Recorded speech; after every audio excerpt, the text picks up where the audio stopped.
Prime BDS है, उनके साथ हर हफ्ते मिलिए और इसको आगे बढ़ाइए।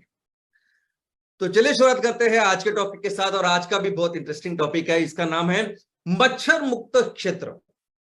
आज मच्छरों का इतना प्रॉब्लम है हमारे देश में, यानी गांवों में, शहरों में, हर जगह मच्छर का प्रॉब्लम है। मच्छर से होने वाली बीमारियों का प्रॉब्लम है कि हमें लगता है कि मच्छर नहीं होने चाहिए। तो और हमारी कोशिश है कि हमें हर ग्राम पंचायत को और हर शहर के म्युनिसिपल वार्ड को इस मच्छर मुक्त करना है। यानी क्या, चलो समझते हैं। आपको सुन के हैरानी होगी, लेकिन जागतिक आरोग्य संगठन या वर्ल्ड हेल्थ ऑर्गेनाइजेशन या WHO, इन्होंने इस मच्छर को दुनिया का सबसे घातक, सबसे भयंकर ऐसा जीव करके घोषित किया है। ऐसा जीव जो सिर्फ 2.4 ग्राम का है। 2.4 ग्राम, 1 ग्राम समझते ना। 2.4 ग्राम का मच्छर है वो, दुनिया का सबसे घातक, दुनिया का सबसे भयंकर ऐसा जीव क्यों है, और उन्होंने घोषित किया है वर्ल्ड। इसका कारण यह है कि इस मच्छर की वजह से बहुत घातक, बहुत भयंकर, जानलेवा ऐसी बीमारियां होती है। और यही एक कारण है कि जिसके वजह से पूरी दुनिया इसके पीछे है और पूरी दुनिया को ये नहीं चाहिए। और कई सारी, एक लंबी लिस्ट है कि जो बीमारियां इससे होती है। लेकिन जो भारत के लिए जरूरी है, या भारत में जो ज्यादा करके बीमारी थी, ये आपके सामने मलेरिया होता है, डेंगू होता है, चिकनगुनिया होता है, फाइलेरियासिस होता है, और बाद में कुछ वायरसेस है। दोस्तों, ऐसे क्यों होता है, किस तरह से ये मच्छर बीमारियां फैलाते हैं? तो मच्छर खुद से बीमारियां नहीं फैलाते, वो नहीं किसी को बीमार करते, लेकिन बीमारी फैलाने वाले जो जीवाणु, विषाणु या सूक्ष्मजीव होते हैं, उनका संक्रमण करते हैं ये मच्छर। मच्छर का काम इसमें होता है वेक्टर, उसको वेक्टर करके नाम है, जो अपने बदन में, अपने शरीर में बीमारी तैयार करने वाले जो सूक्ष्मजीव है, इनको रखते हैं, उनका संक्रमण करते हैं, उसको कहते हैं वेक्टर। तो ये जो मच्छर है, ये वेक्टर का काम करते हैं।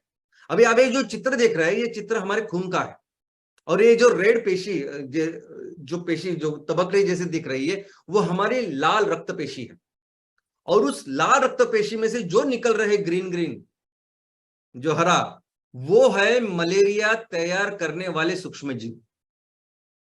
तो ये मलेरिया तैयार करते हैं, ये मलेरिया की बीमारी तैयार करते हैं। और मच्छर क्या करते हैं, सिर्फ इनको एक जगह से दूसरी जगह लेके जाते हैं। जैसे अगर कोई बीमार है, कोई पेशेंट है और इनको मलेरिया हुआ है, तो जब भी मच्छर उनको डंक मारता है, तो वो डंक के साथ उनका खून लेता है, तो खून के साथ फिर ये रक्तपेशी लेता है, और इस रक्तपेशी के साथ वही बीमारी तैयार करने वाली वो सब सूक्ष्मजीव लेता है। और वो लेने के बाद जब मच्छर दूसरी जगह जाता है और दूसरे को डंक मारता है, तो उसके शरीर में ये डाल देता है, और इस तरह से मलेरिया फैलता जाता है, मलेरिया हो, डेंगू हो। और ये काम मच्छर सिर्फ मनुष्यों के साथ नहीं करता, तो जानवरों के साथ करता है, पक्षियों के साथ करता है, और अलग अलग, चाहे बैक्टीरिया हो, वायरस हो, बाकी के पैथोजन है, इनको संक्रमित करता है, और अलग अलग बीमारी से फैलती है। दोस्तों, मच्छर पूरे साल में दुनिया भर में ऐसा कहा जाता है कि 10 लाख से भी ज्यादा लोगों को मारते हैं। 10 लाख से भी ज्यादा लोग सिर्फ मच्छर की वजह से मर रहे हैं आज, और करोड़ों की तादाद में लोग बीमार होते हैं। जो ऑफिशियल फिगर है 2021 की WHO की, वो 7,25,000 है, कि 2021 में 7,25,000 लोग मच्छरों की वजह से जो बीमारियां होती है उनसे मरे। लेकिन WHO भी ऑफिशियली ये मान्य करती है कि ये जो फिगर है, ये जो रिपोर्टिंग है, ये अंडर रिपोर्टिंग है। बहुत सारे लोग जो बीमार पड़ते हैं उनके बारे में रिपोर्टिंग नहीं होती, जो लोग मरते हैं वो रिपोर्ट नहीं होते, क्योंकि ये सभी जो बीमारियां है वो मैक्सिमम डेवलपिंग देशों में है, मैक्सिमम अफ्रीकन और एशियन देशों में है, जहां बहुत सारी जगह में ये जो मेडिकल सुविधा होनी चाहिए वो बहुत कम है। इसलिए जो रिपोर्टिंग है ये बहुत कम है, और इससे भी बहुत ज्यादा लोग आज मच्छर की वजह से मर रहे हैं। और यही कारण है कि पूरी दुनिया में विश्व मच्छर दिन मनाया जाता है। विश्व मच्छर दिन जो है 20 अगस्त को, अगले महीने आने वाला। और क्या आप सोच सकते हैं कि पिछले 126 सालों से यह दिन मनाया जा रहा है? पिछले 126 सालों से, यानी 1897 में इसकी शुरुआत हो गई है। ऐसा कौन सा दूसरा दिन है, आप जरा सोचो और मुझे बताइए, कि जो पिछले 126 सालों से बनाया जा रहा है। और वो कब मनाया जा रहा है, तो उस दिन को सर रोनाल्ड रॉस करके एक शास्त्रज्ञ थे, उन्होंने कहा था कि मलेरिया ये जो बीमारी है ये फैल रही है इस मच्छरों के कारण, और तब से इस दिन को मनाया जा रहा है। इसको सेलिब्रेट नहीं कर रहे वो, यानी उन्होंने इसका संशोधन किया, पूरी दुनिया को बताया, इसको सेलिब्रेट करने का दिन नहीं है ये। तो ये दिन इसलिए है कि पूरी दुनिया को बताने के लिए कि मच्छर कितने खतरनाक है, दुनिया के खतरनाक जीव, और कैसे मच्छर से ये मुक्ति या मच्छरों के जो बीमारियां हो रही है उनसे मुक्ति करने की जरूरत है, आवश्यकता है। दोस्तों, मलेरिया से शुरुआत करते हैं। मलेरिया जो बीमारी है, अगर इसका इतिहास आप देखोगे तो मलेरिया तब से है जब से मनुष्य की संस्कृति है, जब से मनुष्य एक जगह, मनुष्य तो पहले बाकी के जानवर जैसे था, एक जगह जब से उसने बस्ती करनी शुरू कर दी, गांव बसने शुरू हो गए, तब से ये मलेरिया है। गांव, शहर, ये संस्कृति, इसका कारण क्या है? क्योंकि कौन सा वो कारण है कि जिसकी वजह से मनुष्य एक जगह रुका, सेटल हुआ, और वो कारण था एग्रीकल्चर, वो कारण था कृषि, खेती। अभी जब से खेतीबाड़ी शुरू हो गई है, मनुष्य ने बहुत सारे जो पानी के नेचुरल प्रवाह थे, जो पानी नेचुरल इकोसिस्टम में चल रहा था, उसको बंद करके उसमें इंटरवेंशन करके अपने खेतों के लिए उसका उपयोग किया। और जहां जहां उन्होंने फिर ये काम किया, जो प्रकृति की जो चल रही थी जो व्यवस्था, उसमें बिगाड़ किया, तो वहां फिर ये मच्छरों का अनियंत्रित उनकी ग्रोथ शुरू हो गई, मच्छरों की। और फिर ये जो बीमारी मलेरिया थी, वो पहले चिंपैंजी या बंदरों में थी, फिर वो मनुष्य में आ गई। और तब से लगे, अगर आप देखोगे तो प्राचीन रोमन, प्राचीन बाकी जितनी भी संस्कृति है, उसमें इन पीरियोडिक फीवर के बारे में लिखा गया है। मध्ययुगीन कालखंड में भी लिखा गया है और आधुनिक में।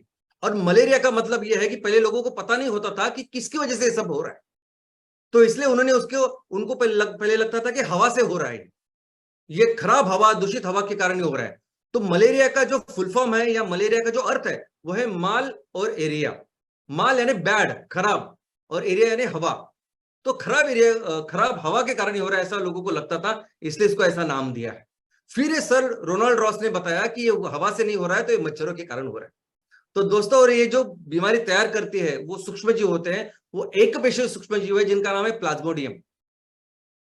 और ये प्लाज्मोडियम 4 प्रकार के, तो 4 प्रकार के मलेरिया होते हैं। और मुझे लगता है कि आप सभी को पता होगा कि मलेरिया में क्या होता है। तो सबसे इंपॉर्टेंट होता है मलेरिया में ठंडी बच के बुखार आता है, सर दर्द करता है, उल्टी होती है, नौशिया होता है, और बदन दर्द होता है ऑफकोर्स। अभी भारत में ये ठंडी बच के बुखार आना इतना कॉमन है, अब इनफैक्ट मलेरिया इतना कॉमन है कि किसी को भी अगर ठंडी बच के बुखार आया तो maximum doctors without blood investigation पहले आपको मलेरिया की दवा देते हैं। तो ये सिस्टम है। लेकिन इसका प्रॉब्लम अगर आप देखोगे तो ऑफिशियल फिगर जो WHO ने दी है वो 2019 की ये है कि उसमें लगभग 24 करोड़ 70 लाख केसेस, यानी ऑलमोस्ट 25 करोड़ लोगों को एक साल में मलेरिया हुआ, जिसमें 6,19,000 लोग मारे गए। और ये मैक्सिमम जो प्रमाण है वो अफ्रीका में है।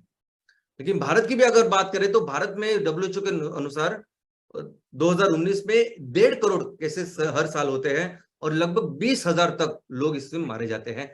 और ये भी उनके अनुसार एक अंडर रिपोर्ट है।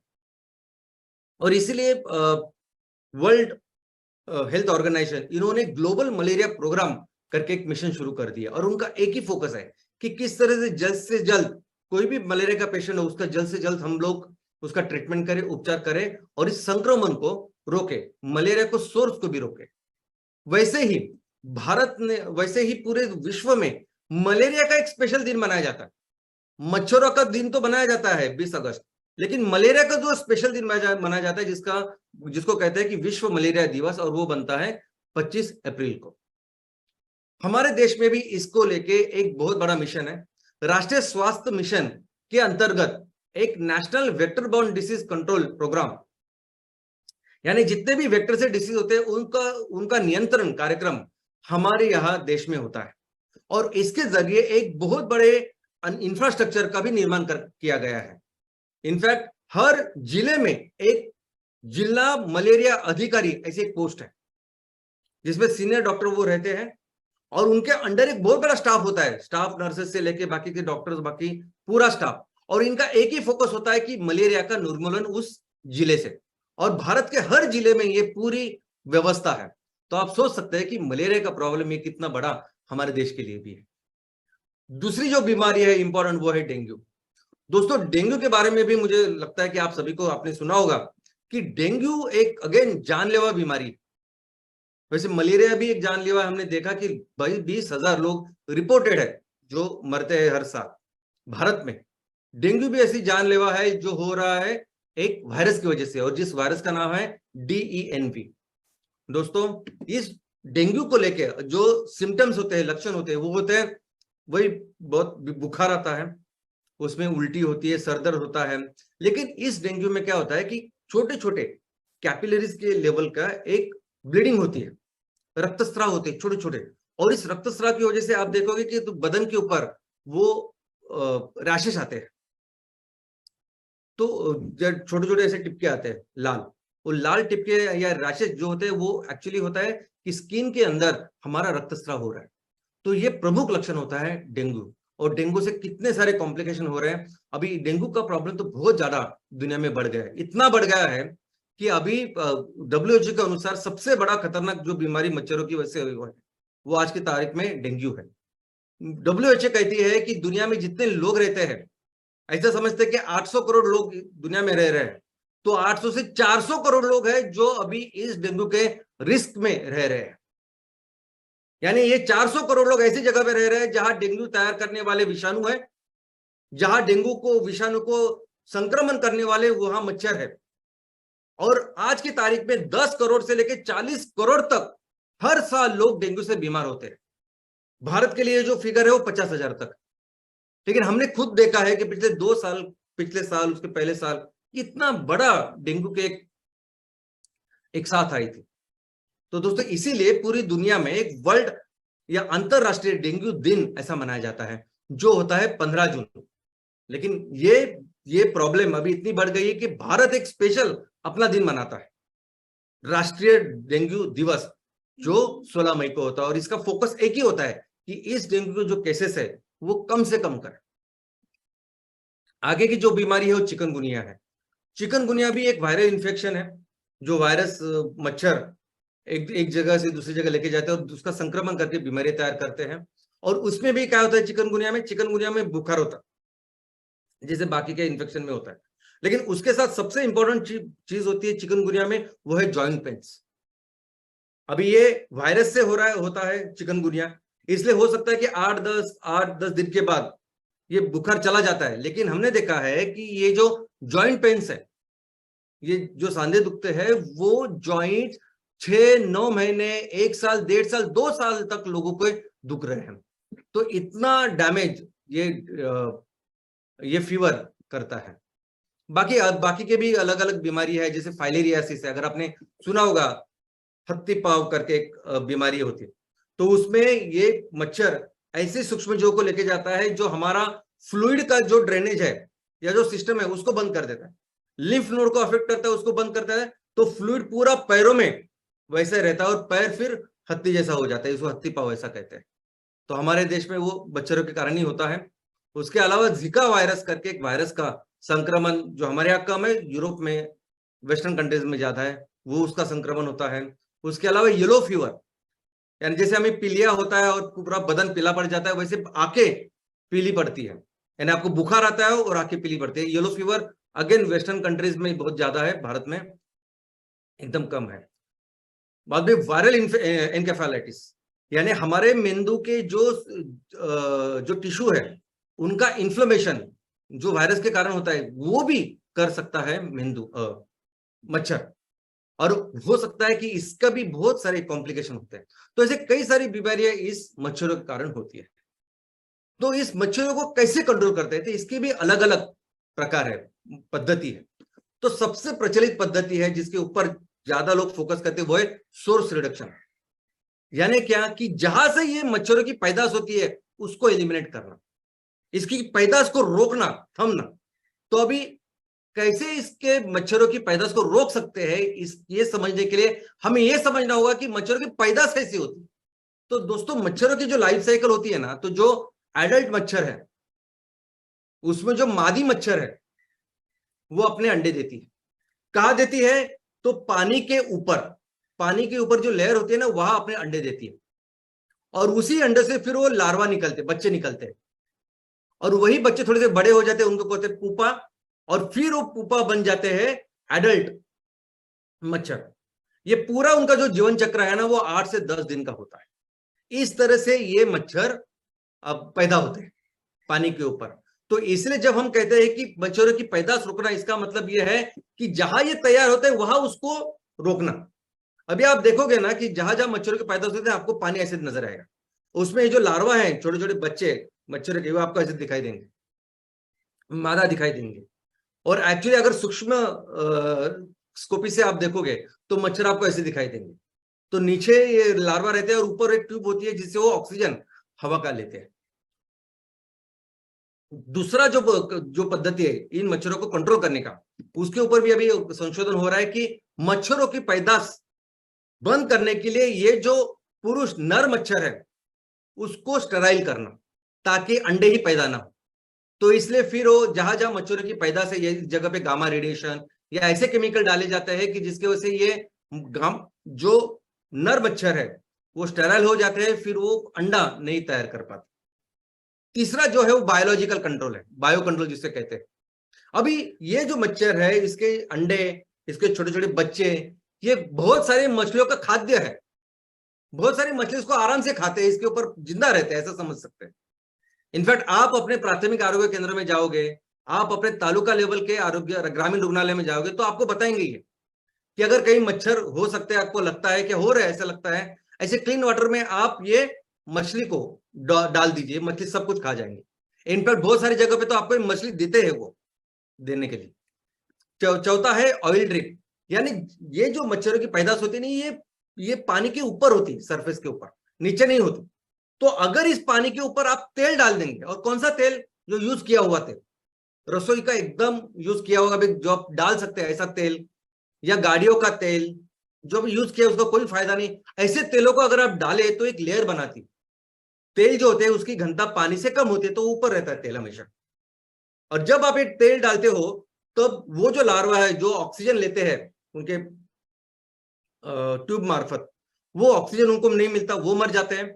और ये जो मादा मच्छर होते हैं वो भी अपने अंडे दे नहीं पाते इस पानी के ऊपर तेल की वजह से, तो वो बंद हो जाता है। अदरवाइज ये बच्चों को मारने के लिए, लार्वा को, मच्छरों को बच्चों को मारने के लिए कई सारे केमिकल्स है। और ऐसा चीज आपने देखा होगा कि उससे वो बच्चे को भी और बड़े जो मच्छर है उनको भी मारते हैं। इनफैक्ट ऐसे कई सारे प्रोडक्ट उत्पादन आप टीवी पे भी देखते होंगे कि जो मारने के बाद ये मच्छर मर जाते हैं, ये सब केमिकल्स है, डेंजरस केमिकल, जैसे जहर होता है उन मच्छरों के लिए जिससे वो मर जाते हैं। लेकिन दोस्तों इसमें कौन सा जहर होता है? तो उसमें होता है डीडीटी और बाकी के केमिकल्स, और कई सारे देशों में इसको बैन किया गया है, क्योंकि ना कि सिर्फ ये मच्छर को मारते हैं, लेकिन इस इकोसिस्टम में, पर्यावरण में जो बाकी की चीजें हैं उसके ऊपर भी बहुत दुष्परिणाम ये करते हैं। हमारे स्वास्थ्य के लिए भी ये हानिकारक है। तो दोस्तों ये तो हमने देखा कि मच्छरों के कारण इतनी बीमारियां होती है, मच्छर महाभयंकर ऐसे जीव है, और मच्छरों को रोकने के लिए ये सब अलग अलग पद्धति है। लेकिन अभी इस मच्छर को, यानी जिस मच्छरों को हम एक बीमारी तैयार करने वाले जीव के रूप में देख रहे हैं, इसी मच्छर को हम अपने इकोसिस्टम, पर्यावरण के नजरों से देखते हैं। तो दोस्तों पर्यावरण में अगर आप मच्छर देखोगे तो पर्यावरण में ये मच्छर सभी जगह है। सिर्फ ऐसे अति ठंडा प्रदेश, यानी जो पोलर है, अभी देखिए ये जो ग्रोथ करते हैं हम लोग, अभी गांव से शहर बनता है, शहर के बाहर शहर फैलता जा रहा है, ऐसे ही बिना कोई नियम, ना कोई लॉजिक, ना कोई साइंटिफिक, और ये पर्यावरण के बारे में तो कोई सोचता नहीं, क्या कर रहे हैं हम, क्यों कर रहे हैं, कैसे कर रहे हैं, जो प्रकृति की व्यवस्था उसको कितना खराब कर रहे हैं, कितना डिस्टर्ब कर रहे हैं, कुछ देखते नहीं हम। इसलिए ज्यादा मैक्सिमम मच्छर अगर आपको दिखाई देंगे वो कहां? ऐसे शहरों में आपको दिखाई देंगे, ऐसे शहर जो कभी भी ऐसे ही डेवलप हुए हैं, जो प्रॉपर ओल्ड शहर है, जो प्रॉपरली बनाए गए, वहां नहीं मच्छर होंगे, ये बाहर आपको मच्छर दिखाई देंगे। ऐसे गांव के बाहर आपको दिखाई देंगे जहां कहीं भी कुछ भी उन्होंने बिल्ड किया है, कोई देखता नहीं है, कोई बोलता नहीं है। ये और जो जिन्होंने ये पानी के जो स्रोत है, ये पर्यावरण का संतुलन का जो स्ट्रक्चर है, उसको बिगाड़ के रखा है। ऐसी जगह पे आपको मच्छर दिखाई देंगे जहां जो नैसर्गिक प्रवाह चलते थे, जहां नदी चलती थी, नाले चलते थे, वो बंद कर दिए आपने। जो भी पानी आप डालते हैं, यूज इस्तेमाल करते हो, वो ऐसे ही पड़े हुए हैं। यहां मच्छरों की पैदाश हो रही है। और बहुत सारी जगह पे फिर ये पैदाश हम लोग अपने घर पे भी कर रहे हैं। इनफैक्ट बहुत सारी जो बीमारी तैयार करने वाले मच्छरों की पैदाश अगर पूरी जो सर्वे करने के बाद ये पता चला है कि मैक्सिमम जो सोर्स होते हैं वो अपने घर पे होते हैं। डेंगू का बहुत बड़ा एक दौर आया था, अगर आपको 2 साल पहले अगर आपने देखा होगा, बहुत सारे पेशेंट, उसके पहले भी 5 साल पहले हुआ था। जहां जहां टीमें गई, देखा, कार्यक्रम किया, वो ऑपरेशन किए, तो पता चला कि किसी का वो जो डेंगू के मच्छर रहते हैं वो क्लीन वाटर में पलते हैं। और कहा होता है क्लीन वाटर जिसमें ये डेंगू के मच्छर पल रहे हैं, तो आपका जो फ्रिज रहेगा उसके नीचे है, वो ठंडे पानी थोड़ा थोड़ा करके कलेक्ट हो रहा है, उसमें मच्छर है। आपका जो एसी होगा उसके नीचे है और वहां डेंगू हो रहा है। तो ऐसे कई सारे सोर्सेज जो हम लोग तैयार कर रहे हैं। और दोस्तों, अगर हमें इन बीमारियों को बंद करना है, अगर हमें अपने गांव को, अपने शहर को अगर जीरो मलेरिया, जीरो डेंगू करना है, तो कोई भी संस्था कुछ नहीं कर पाएगी। WHO पहले लगे तो अपने दुनिया के लेवल पे, विश्व लेवल पे कुछ करे, हमारा भारत सरकार अपने लेवल पे करे, राज्य सरकार कुछ करे, लेकिन वो का कुछ फायदा नहीं है। कोई भी मेडिकल इंस्टीट्यूशन का भी कोई फायदा नहीं है। इसमें अगर कोई काम कर सकता है तो वो सिर्फ और सिर्फ लोग है। मच्छर की वजह से जो बीमारियां हो रही है, प्रॉब्लम हो रही है, अगर उनको कंट्रोल करना है तो उनका सॉल्यूशन सिर्फ और सिर्फ लोग है। हमें हफ्ते में एक दिन, सिर्फ एक दिन हमें हफ्ते में ड्राई डे ऑब्जर्व करना है। और सिर्फ हफ्ते में एक दिन भी नहीं, हफ्ते में उस एक दिन के सिर्फ 10 मिनट, और वो उस 10 मिनट में देखना है कि मेरे घर में और मेरे आंगन में कहां कहां मच्छर तैयार हो सकते हैं, बस उसका ख्याल रखना है। बस एक, क्योंकि हमें पता है कि ये जो चीजें है ना, ये मैक्सिमम जो बीमारियां फैलती है, ये पानी जो होता है, ये जो सोर्स होता है, ये हमारे घर में ही होता है, हमारे आजू बाजू ही होता है। तो बस हम लोग इसके ऊपर काम करें मिलके, हफ्ते में एक बार सिर्फ 10 मिनट दें, और हम इस 10 मिनट में ये पूरे सोर्सेस को खत्म करें, तो ये बीमारियां हम खत्म कर सकते हैं। और ये सर्वे सिर्फ भारत में नहीं, पूरी दुनिया में जहां जहां बीमारियां हो रही है वहां का ये ऑब्जर्वेशन है। और यहां सिर्फ काम कर सकते हैं लोग, यहाँ हर व्यक्ति आना चाहिए, हर लोगों ने इकट्ठा आना चाहिए, और ये कसम खानी चाहिए, ये इस मिशन के लिए काम करना चाहिए, तभी जाके ये बीमारियां खत्म हो। नहीं तो कोई वैक्सीन, कोई कुछ प्रोग्राम, इससे कुछ होगा नहीं। हमें ये जो साइकिल है उसको रोकना है। इसमें मच्छर हमारे यहाँ, जो बीमारी तैयार करने वाले मच्छर हमारे यहाँ तैयार हो रहे हैं, जो प्रकृति में तैयार हो रहे हैं, उसकी चिंता करने की जरूरत नहीं हमें। हमारे घर में जो तैयार हो रहे हैं ना, उसकी चिंता करने की जरूरत है, उसकी वजह से ये बीमारियां हो रही है। तो सिर्फ, और आप देखोगे ना, इतने सिंपल सिंपल सोर्सेस होते हैं। अभी ऐसे कई सारे क्षेत्र है कि जहां पानी हफ्ते में एक बार आता है, 2-4 दिन के बाद आता है, और फिर हम लोग ड्रम में पानी भर के रखते हैं, लेकिन हम देखते नहीं कि उस पानी में क्या हो रहा है। और छोटे छोटे उसमें सोल्यूशन है, पानी को एकदम पीने जैसा ही रख सकते हैं हम लोग, फिर भी मच्छरों को हम निकाल सकते हैं। और एकदम पूरा पानी फेंकने की जरूरत नहीं, जैसे मैंने बताया बायोलॉजिकल मेथड्स है, कई सारे मेथड्स है। सिंपल, अपने जो कोकोनट का जो छिलका होता है, नारियल, उसमें भी मच्छर तैयार होते हैं, टायर में मच्छर तैयार होता है, और आप देख सकते हैं पानी में ऊपर, जमीन के ऊपर थोड़ा सा पानी है, उसके ऊपर भी मच्छर तैयार हो रहे हैं। ये सब देखने की जरूरत है। अगर हमें इन बीमारियों को पूरी तरह से निर्मूलन करना है तो हमें शुरुआत करनी होगी अपने घर से। हर व्यक्ति, हर परिवार सिर्फ अपने घर का और अपने आंगन का सिर्फ ख्याल रखे। हफ्ते में एक बार सब लोग इकट्ठा और अपना ख्याल रखे, तो ये बिल्कुल मलेरिया नहीं हो सकता, ना डेंगू इसमें हो सकता है दोस्तों, क्योंकि ये सभी मच्छर प्रकृति में नहीं, तो हमने जो तैयार किए हैं सोर्स, उसमें तैयार होते हैं। और किस तरह से हम लोगों को इकट्ठा लाएंगे, किस तरह से लोगों को बोलेंगे ये काम करना जरूरी है। और आपको पता है कितने लोग इससे मर रहे हैं, मलेरिया और डेंगू से इतने, और कितने लोग बीमार होते हैं, कितने लोगों के पैसे वगैरह इसमें खर्च होते हैं। और इसका एकमात्र और सबसे इफेक्टिव अगर कोई तरीका है तो वह सैटरडे सेशन। कोई तो बताना चाहिए ना, कोई किसी ने तो बताना चाहिए। और एक बार प्रवचन देके, एक बार लेक्चर देके नहीं होगा ये। हर हफ्ते जब आप लोगों को बताओगे तो बहुत जल्दी, और ये ऐसा, ये मैंने खुद किया है। जब मैं एक जगह था एसडीएम, सिर्फ 4 हफ्तों में बहुत बड़ा बदलाव मैंने अपने हाथों से किया है। तो आप भी अगर जिस गांव में रह रहे हो, शहर में रह रहे हो, अपने तहसील में रह रहे हो, अगर आप ये करोगे तो अगर 4, 6, 8 हफ्तों में आप बहुत ही बदलाव ऐसे अपने गांव में, अपने शहर में कर सकते हो। सैटरडे सेशन बताइए लोगों को। जब तक लोग इसको नहीं लेंगे, इसकी जिम्मेदारी नहीं लेंगे, जब तक लोग अपने घर की, अपने आंगन की जिम्मेदारी नहीं लगे, हम इन बीमारियों को नहीं रोक सकते। हम ये बीमार करने वाले, तकलीफ देने वाले मच्छरों से मुक्ति नहीं कर सकते। और दोस्तों, मच्छर हो या कोरोना, हमें अपना नजरिया बदलने की जरूरत है। ये दोनों जो जीव है ना, वो करोड़ों सालों से इस दुनिया पे रह रहे हैं, अपना अपना काम कर रहे हैं। हम गलत है। हमने जब से इस पर्यावरण को बिगाड़ा है ना, तब से बीमारियों का ये चालू हुआ है। तो जब मैं कहता हूं ना 5E में, ये जो पर्यावरण संवर्धन, ये जो